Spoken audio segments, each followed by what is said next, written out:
seste kanarya. O dolaşmış dallarla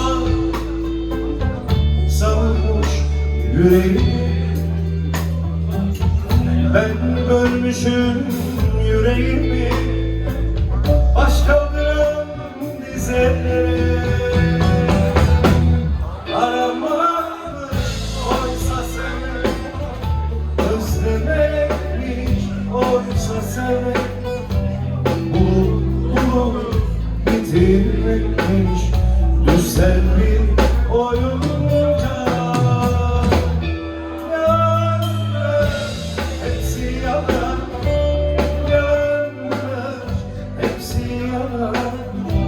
Sevmek diye bir şey varmış, sevmek diye bir şey yok.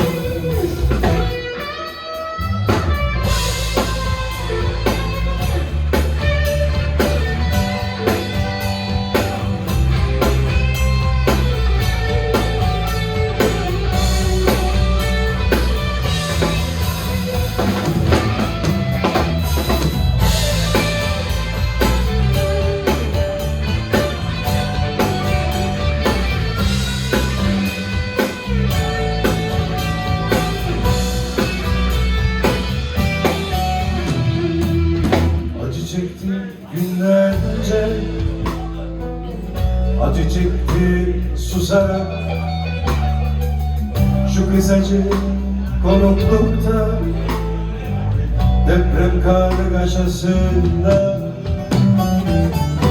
yaşadık birkaç bin yıl acılar tutunarak. Acı çekmek özgürlükse,